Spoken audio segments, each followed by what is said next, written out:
자, 여러분 안녕하세요. 오늘도 목사님 궁금해요. 이승현 목사입니다. 자, 우리 성도님들이 살면서 고민하는 내용들을 담아서 오늘도 카메라를 켰습니다. 오늘의 주제는 뭐냐? 신앙을 잃다.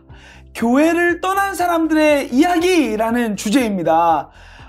오늘 이 부분에 대해서 잘 알고 계시는 우리 또 류용렬 목사님을 모셨습니다. 목사님 안녕하세요. 네.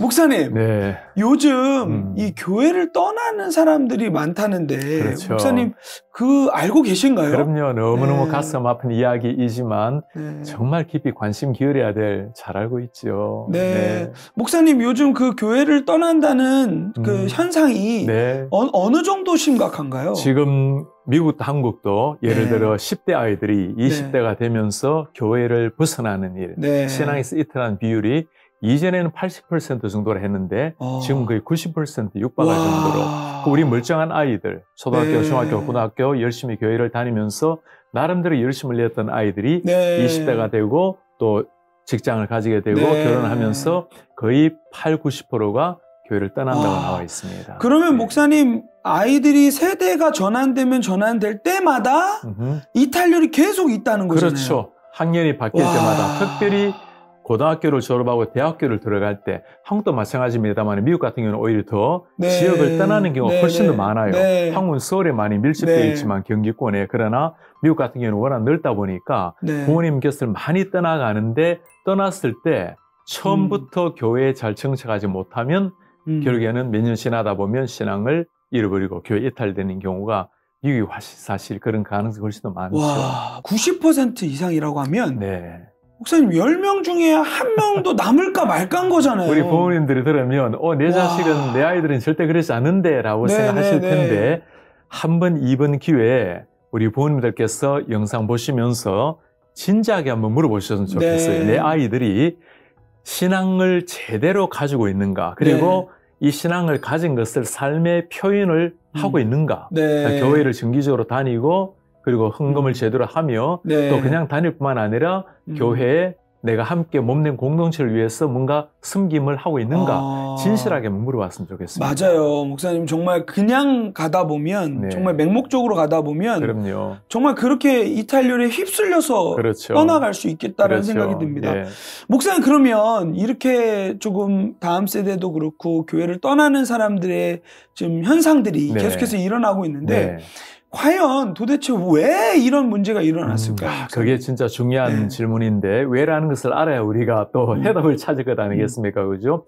외적인 현상도 일어나겠고, 외적인 이유, 그리고 가정적인 이유, 그리고 결국에는 개인적인 이유도 있을 텐데, 현상적인 이유 같으면 사실 목사님, 지금처럼 기독교가 정말 사회적으로 어떤 비난을 받는 시절이 없었을 정도로 이전에 우리 한국교회 100년 전만 하더라도 가난하고 못 먹는 시절이었지만 특히 목회자라면 굉장히 존경받는 어떤 영적 지도자의 그 위치가 있었는데, 그리고 교회라고 말하면 뭔가 내가 교회를 다니지는 않지만 뭔가 신비로움을 주는, 저분들은 그래도 경건하게 하나님 앞에서 또 사회 속에서도 잘 산다는 그런 어떤 도덕적으로나 모든 면에서 바르게 서 있다라는 그런 인상을 주었는데, 지금 같은 경우는 어떤 이유든 간에 교회가 사회적으로 예전만큼 존경을 받지 못하는 이런 사회적 요인, 그리고 기독교를 굉장히 체계적으로 조직적으로 공격하는 세력도 있습니다. 당연하겠죠. 그죠? 그게 크게 보면 어떤 사탄의 악의 세계로 봐야 되겠고,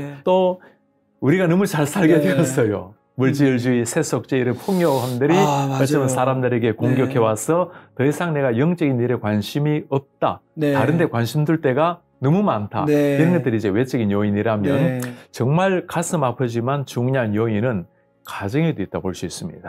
특별히 아이들이 교회를 이탈하는 경우는 사실 한 연구에 의하면 내가 왜 신앙을 버렸습니까에 1순위, 2순위에 나오는 이유가 하나 있는데 첫 번째 이유는 내가 교회를 열심히 다녔지만 내가 하나님을 만나지 못했다. 이거는 개인적인 이유죠. 그죠? 교회를 다니는 것하고 주님을 만나는 게 전혀 다른 일이니까. 그래서 우리가 특히 교회 선생님들, 특히 우리 부모님들의 아이들에게 교회에 나오는 것만으로 만족할 것이 아니라 정말 아이들 마음속에 예수의 생명이 있는가, 예수님의 십자가를 체험했는가, 부활로 말미암는 확신이 있는가? 네. 그러니까 개인적인 신앙을 확실히 심어줄 것. 네, 네. 그 다음에 두 번째 이유가 참 마음 아픈데 내가 부모님을 보니까 네. 예수님이 계시지 않는 것 같다. 그러니까 부모님이 그렇게 교회 열심인데 부모님 따라 함께 교회 다니는데 집에서 부모님의 모습을 보니까 이거는 신앙인하고는 전혀 다른 그래서 우리 부모님들에게 꼭 부탁드리고 싶은 것이 우리 자녀들이 교회에서는 전도사님들과 우리 부모님들을 통해서 우리 선생님들을 통해서 하나님의 말씀을 배우지만 댁에서 여러분들 우리 부모님들의 앞모습, 뒷모습을 통해서 그 말씀이 진리인지를 확증한다라는 거. 그래서 외적인 요인, 가정적인 요인, 개인적인 요인, 사실 여러 가지 요인이 있겠죠, 그죠? 그러나 이 요인을 뚫고 일어나야 되겠죠. 와, 맞습니다. 목사님이 정말 정확하게 그 아이들의 시선으로 너무도 잘 봐주시는 부분인 것 같아요. 제가 청소년 사역할 때 보니까 이 리디머 교회, 뉴욕의 리디머 교회는 과연 청소년 사역을 어떻게 할까? 이 팀 켈러 목사님이 사역하시는 이 교회 청소년 사역의 철학을 물어봤더니 굉장히 심플하더라고요. 어떤 뭐 프로그램이 아니고 딱 한 슬로건으로 움직이더라고요. 예수님을 보여주는 교회. 그러니까 예수님을 보여주는 가정, 예수님을 보여주는 교회. 그렇게 되면 자연스럽게 맞습니다. 정말 신앙생활이 이어질 수 있겠다라고 얘기를 하더라고요. 개인에게도 마찬가지고 사회 속에서도 예수님을 보여주는 교회. 거기에 모든 답이 다 들어있죠.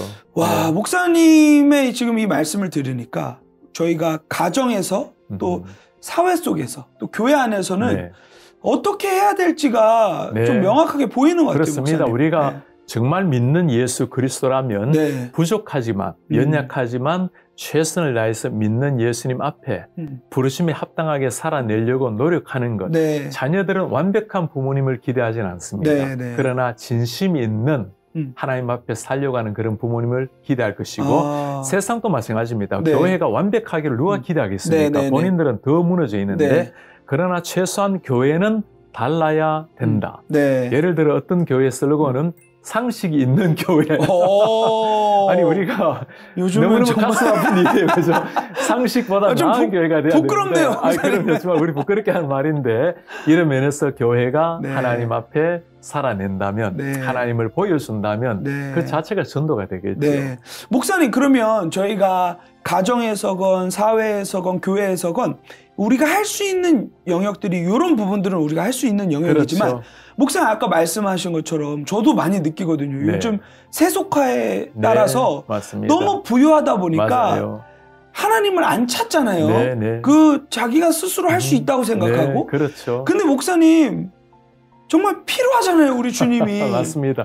그런 부분에서 우리는 다른 것으로, 이 다른 것에는 어떤 세상의 물질, 내가 마음껏 내 자신을 즐겁게 해줄 만한 것들, 뭐 예를 들어 물질, 명예, 권력, 지식 또는 안락한 가정, 많은 것으로 우리의 비어있는 방을 채울 수 있다고 생각을 하는데 거기에 만족과 행복이 있다고 생각을 하는데 사실 조금 더 살아보면 그리고 이미 살아본 많은 사람들의 똑같은 대답은 그것으로 인간의 모든 방이 채워지지 않는다라는 거.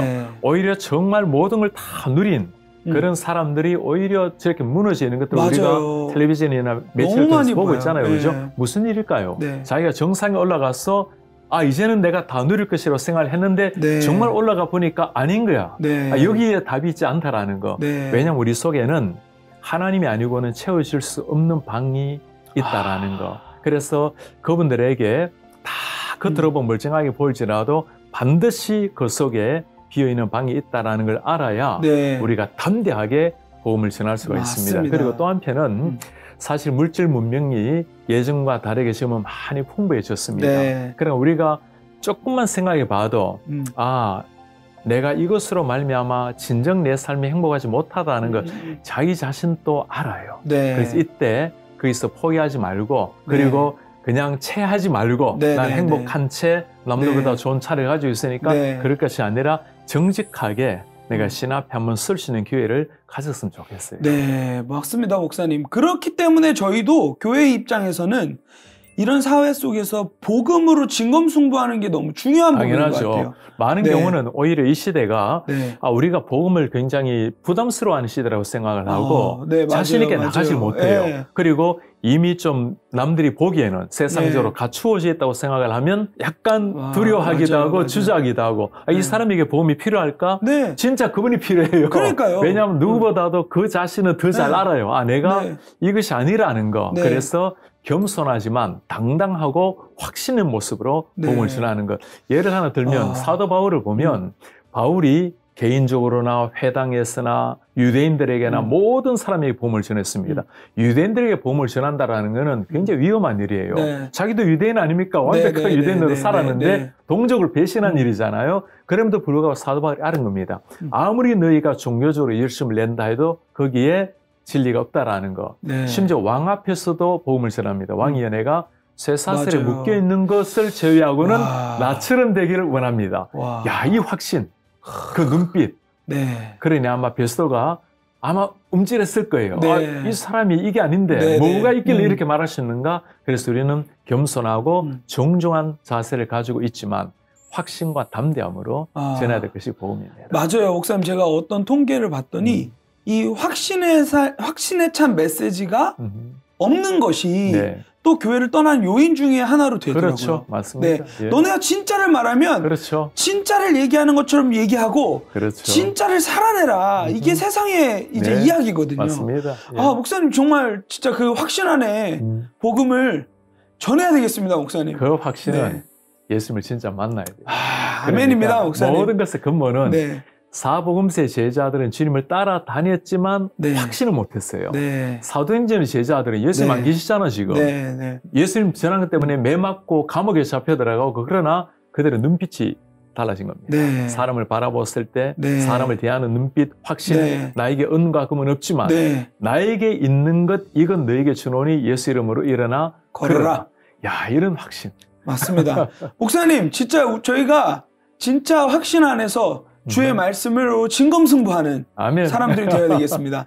목사님, 그러면 이 교회를 떠났다, 이 신앙을 잃었다, 이런 말이 사실은 이렇게 따로따로 그냥 쓰이는 것 같아요. 그 말이 굉장히 중요한 질문이에요. 교회를 떠났다라는 말과 신앙을 떠났다는 말이 어떤 관계가 있는가? 교회를 떠났다는 걸 신앙을 떠났다고 말할 수 있는가? 자, 이런 경우에 많은 부모님들이 이런 표현을 가끔 합니다. 우리 아이들은 교회는 다니지 않지만 신앙은 있어요. 이거 정말 조심해야 될 말입니다. 맞아요. 목사님, 자, 일반적으로 말하면 예외는 물론 존재합니다. 신앙이 없이 교회를 다닐 수 있을까요? 신앙은 없지만 교회 출석을 할 수 있습니까? 그럴 수 있습니다. 그죠? 뭐, 당연히 그냥 종교적으로 다닐 수도 있고, 오래 다녀도 그런 사람이 있을 수 있어요. 신앙이 없이. 그러나, 정말 신앙이 있다면 교회를 안 다닐 수 없습니다. 교회를 다닌다라는 것은 아주 기초적인 일에 불과한 거예요. 자, 교회를 다닌다라는 것은 내가 하나님을 믿는 신앙의 정표가 다양하게 나타나는데 가장 확실하게 나타나는 것은 그리스도의 몸된 공동체가 하나님을 함께 예배하는 겁니다. 우리가 본래 예배하도록 지음을 받았고 예배할 때 정말 천상의 기쁨을 누리고 천국 가면 우리가 하는 일이 예배하는 일이에요. 그런데 물론 요즘 사람들 중에 뭐 그냥 온라인으로 예배해도 되지 않느냐? 예배는 그냥 내가 혼자 하나님 앞에 나가도 되지 않는가? 그 말이 전혀 틀린 건 아니에요. 예배는 홀로 하나님 앞에 할 수 있습니다. 그러나 예배는 공동체와 함께 한다라는 거. 공동체가 있다고 내가 자동적으로 예배되는 거 아니기 때문에 내가 주체적으로 주님 앞에 서야 되지만 함께 예배하는 거예요. 예배가 있다면 예를 들어 너무 병약해져서 교회를 못 나는 경우 공산주의 나라라든가 또는 이슬람 국가에서 차마 상황이 위험할 때 또는 어디 무인도에 떨어지거나 그런 경우는 혹시 이해가 될 수는 있겠죠. 뭐 전쟁 중에 도저히 교회 갈 수 없는 상황에 반대도 있고 핍박도 있을 수 있고. 그렇죠. 그렇지가 않다면 교회를 다니는 것은 이거는 선택의 문제가 아닙니다. 마땅히 나와야 될 자연스러운 가장 기초에 해당되기 때문에 신앙이 있으면 반드시 교회를 가야 됩니까? 말할 필요 없습니다. 반드시 가야 됩니다. 그리고 우리 이것도 부모님들에게 꼭 제가 부탁드리고 싶은데 부모님 스스로도 마찬가지예요. 나의 신앙은 내가 지킵니다. 내 신앙은 내가 지키는 것이 아니라 맞아요. 하나님의 공동체가 네. 함께 지키는 것이고 네. 예수님이 이끌어줘야 지키는 네. 겁니다. 그 다음에 자녀들에게 이 신앙을 꼭 심어줘야 됩니다. 네가 마음속에 예수님을 잘 믿으면 돼. 그게 아니에요. 진짜 네가 믿고 있다면 네. 네가 보여야 될 증거가 있다고. 증거 중에 가장 기본이 하나님을 예배하는 겁니다. 맞습니다. 목사님 진짜 안 가는 것과 못 가는 건 다르잖아요. 전혀 달라요. 예. 그럼요. 그런데 우리가 그걸 늘 정당화시키는 데에 이 말을 교묘하게 사용하는 맞습니다. 게 우리인 것 같습니다. 목사님 하나만 덧붙이자면 안 가는 것과 못 가는 것.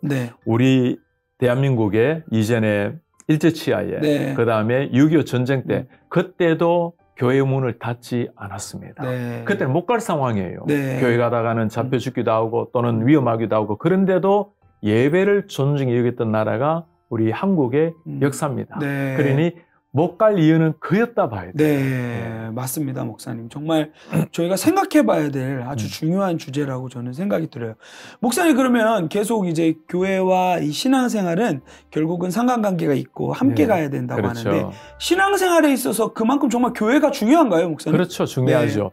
구원이라는 것은 하나님이 주시는 은혜로 내가 주님을 개인적으로 나의 주님으로 영접함으로 일어나는 게 구원의 역사입니다. 그러나 신앙은 그 다음에 구원받은 백성이 함께 우리가 그리스도의 몸된 공동체가 된 거예요. 함께하는 게 신앙이라는 그래서 구원의 영역과 신앙의 영역을 구분시켜야 됩니다. 구원은 개인적으로, 신앙은 공동체가 함께 반드시 연결이 돼 있어요.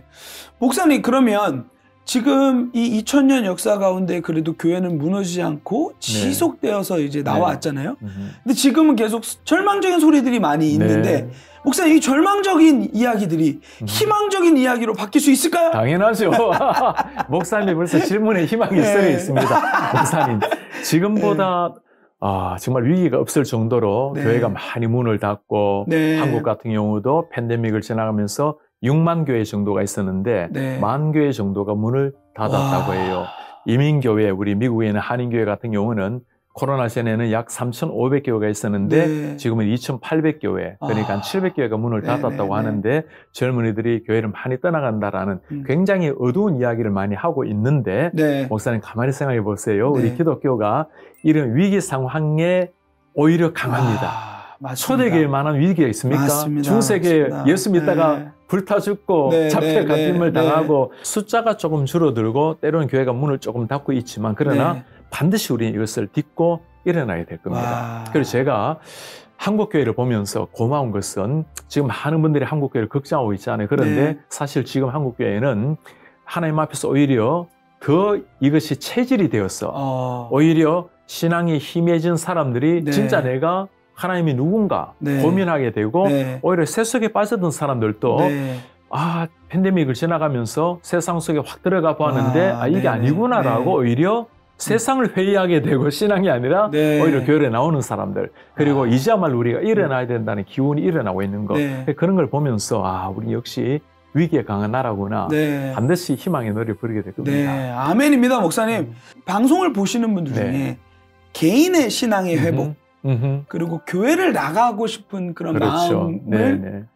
갖기를 원하는 분들에게 그럴 수 있는 방법이 있다, 길이 있다라는 것을 좀 얘기해 주셨으면 좋겠어요. 제가 두 부류의 분들에게 부탁드리고 싶은데 한 부류는 방송을 보는 분들 중에 아직까지 교회를 안 다니시는 분이거나 아니면 이전에 어린 시절에 몇 차례 다니시다가 아예 교회를 모르고 다닌 분이 한 분이라도 계신다면 우리 선생님 지금 하나님께서 우리를 기다리고 계신다라는 것 그리고 여러분들이 어떤 상황이라 하더라도 하나님이 여러분들을 사랑하신다라는 것 많은 사람들은 내가 준비가 되어야 교회를 갈 수 있지 않을까 담배를 끊어야 술을 끊어야 교회를 갈 수 있지 않을까라고 생각하는데 절대 그러지 않습니다. 하나님은 여러분 그대로를 기다리고 계시고 만일 여러분들이 하나님을 믿다가 하나님께서 원치 않으신다고 생각을 하게 되면 자연스럽게 일어나게 될 것입니다. 그러면 건강도 좋아질 수 있고 하나님과 관계도 회복될 수 있고 그런 것들은 주님을 만나고 난 다음에 일어날 일이기 때문에 주님이 바라시는 사람은 딱 한 사람밖에 없어요. 여러분 그대로 자신을 바란다라는 거. 그 다음에 교회를 열심히 다니다가 지금 좀 끊고 요즘 끊는다는 말 쓰죠. 교회 좀 끊고 마치 아이들 학원 끊는 것처럼 교회를 끊고 있는 분들 여러분 다시 일어나시길 바랍니다. 그리고 내일이 아니고 바로 지금 하나님께서 여러분들을 너무너무 기다리고 있다라는 거, 그리고 교회 공동체를 통해서 하나님을 더 깊이 알아가는 시간을 지금 가지라는 거. 그래서 이번 주에 여러분들이 다니셨던 교회를 다니시든지 아니면 혹시 가까이 있는 좋은 교회를 찾으셔서 함께 신앙생활하는 기회가 이번에 시작되면 좋겠습니다. 와, 목사님 감사합니다. 정말 이 신앙을 잃었다라고 말하고 교회를 떠난 사람들의 그 스토리를 오늘 나누게 되었는데요. 그분들이 빨리 다시 주께 돌아오는 것이 네. 하나님의 기쁨이 아닐까 생각을 합니다. 그게 청운 천사가 네. 함께 춤을 출 천국이 가장 기뻐할 일입니다. 네, 그 놀라운 일들이 일어나기를 간절히 기대합니다. 목사님 감사합니다. 감사합니다.